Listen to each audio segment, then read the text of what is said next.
Now, if it is present, the next one in the time value of money is what we call present value of annuity.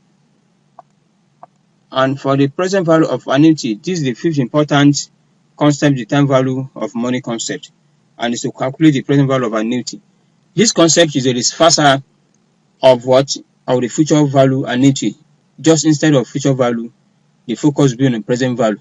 And suppose one is expecting to receive 1,000 annually for 3 years, and with each receipt occurring at the end of the period, the present value of this stream of benefit at the discount rate to be calculated as thus.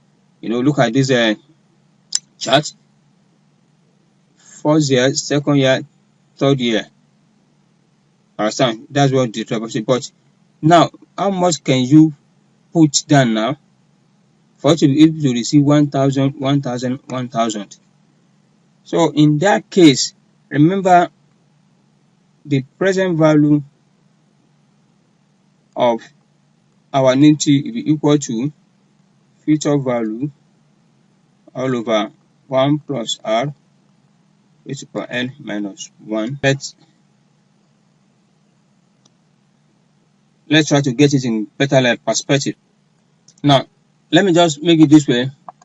What I'm trying to say is that if it is future annuity, we want to calculate, the present annuity, how much do we need to have now, which is a, or you can call it present value. So it will be equal to 1 minus. No, before under future annuity, it is like this. So let me first put this one down.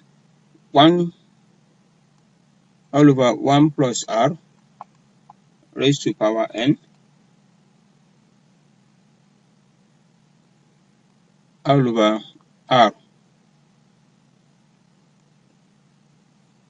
Now, let me rewrite it so you can get it. It might look rough to you like this. A is equal to 1 minus 1 plus r raised to power minus n all over r. I think it is neater like this. Instead of 1 all over this, in the law of indices, L raised to power 1, you can write it to carry minus here. So that's where I put it in order to make it neater. So you can see, instead of minus 1 here, for present value, 1 comes first. Under the future, if you want to calculate future value, let me just use it. For the future value, it is 1 plus r raised to power n minus 1 all over r. But the present value is what I wrote. It is 1 minus 1 plus r minus n all over r. You can note the difference, because the little difference is what you need to master here. Understand? So, how do you now do it? You can use the concept, you can use the timeline. So for the timeline is what? Is for the first year is 1,000 into, or 1,000 divided by 1.1 plus 1,000 divided by 1.2. This that is written here, you can write it to be 1,000 all over 1 plus r raised to power 1 plus another 1,000 deposited all over 1 plus r raised to power 2 plus the last one, which is 1 plus 1 raised to power 3. So when you add all this together, this is what you will get. But if you apply the model, you also get the same thing. Understand? If you apply the model that says 1 minus 1 plus r, 1 plus r is the rate is 10%. That's 1 plus 1 into this remainder 3 all over 0.1. So anything you get here, multiply by 1,000. Multiply by 1,000 will give you the answer you want. So that is on the present value of annuity. The next one I want to calculate is what is present value of perpetuity, and that's the sixth and the last concept in the term value of money, is to find what? To find the value of a perpetuity. When I'm talking of perpetuity, perpetuity is an annuity of indefinite duration. For instance, British government has issued bond which is called consul, which pay yearly interest throughout its existence. Although the total face value of the perpetuity is infinite and undeterminable, its present value is not, it is determinable. And according to the term value of money principle, the present value of annuity is the sum of discounted value of each periodic payment of the perpetuity. And the formula for that perpetuity value is given as follow. The formula is what? That is the income all over the rate. So that is a present value of perpetuity. And for example, if you want to calculate the present value of 1,000 at the end of each month starting from January with a discount rate of 8%. Understand? So the perpetuity value of the income you receive, which is 1,000 for 8%, at 8%, will be equal to 125,000. So you just use income, use the rate to divide the income. So whatever you get is the perpetuity value. So that is what you pay 1,000 perpetually. Now the next one is growing perpetuity.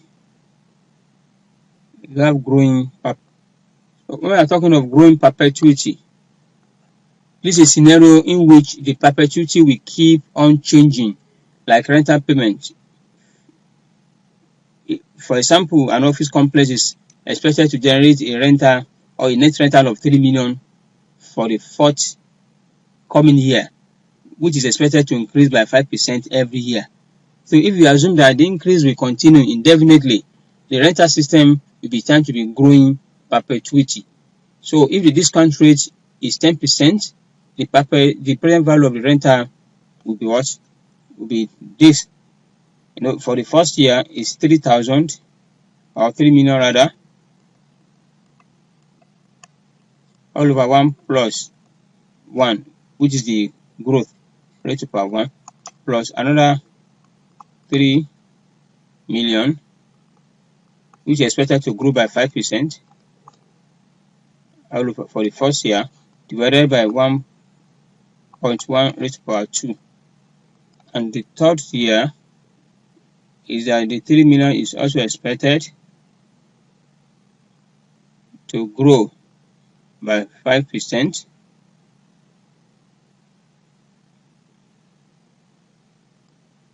So all over 1.1, which is 10% rate, raised to power 3, and to the end like that.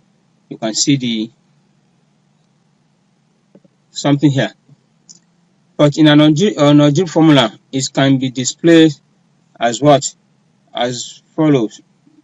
That is, the rental to be received during the year divided by rate minus growth, just like Gordon growth rate. This dividend Gordon growth rate. That says that anyway, for this one, the rent to be received every year that needs to grow at 5%, and the rate of return is 10%, will be rate of return minus growth, which is 3,000 or 3 million, all over growth is 10% minus 5%.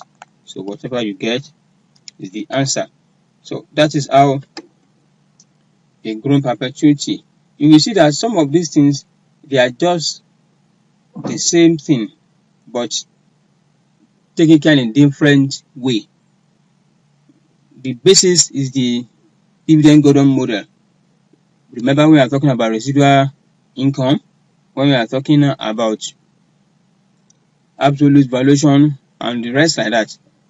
And also when I'm talking of cash flow model, you see that everything is about the present value formula. About the present value formula. And the last part of this thing we want to look at is time value of money for the intra-year compounding and discounting. Time value of money for intra-year and discounting. So in this case, we consider the case where compounding is done on a frequent basis. With what we have been doing before is annual. What of if it's semi-annual, if it is biannual, if it is monthly, that's when by intra-year compounding or discounting. Assume a client deposit 1,000 with a finance company that pays 12% on semi-annual basis, which indicate that interest is paid every 6 months. That is twice a year. So the deposit will grow. So the first 6 months, which begin at 10,000, will be what? Will be $60, and the second year will be $63. For the first year, instead of 1 plus R raised to power n, understand? So the interest rate is 12%, and it is twice it got it. That will be, the formula will be modified like this into n times 2.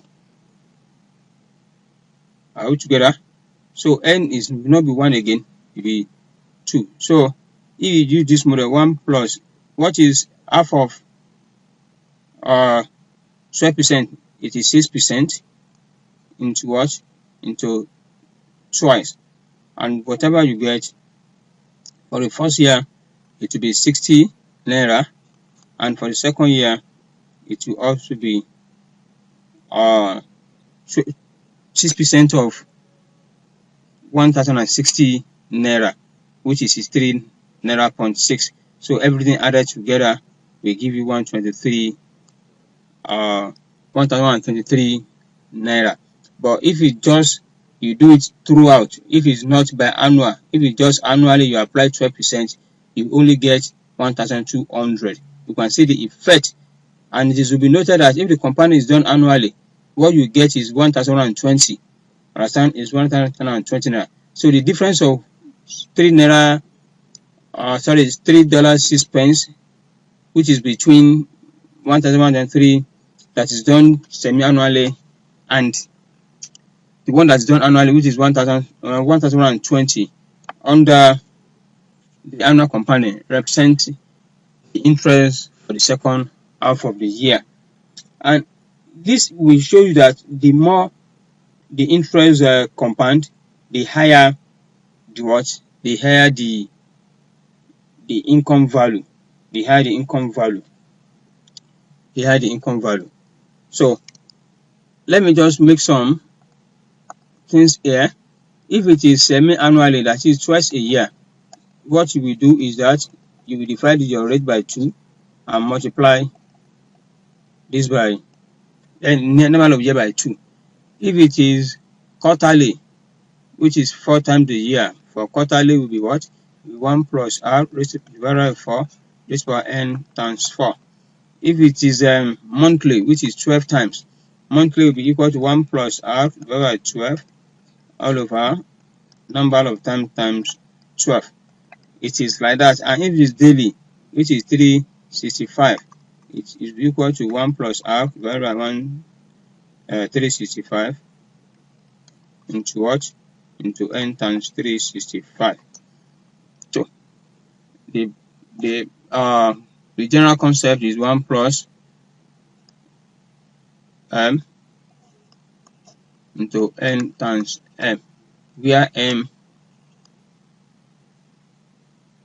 is number of frequency or number of times. the time value of money is done. So that is on time value of money. I believe you have gained one or two things. If you still have issue in any of the concepts we discussed, please reach out to us. Thanks for listening.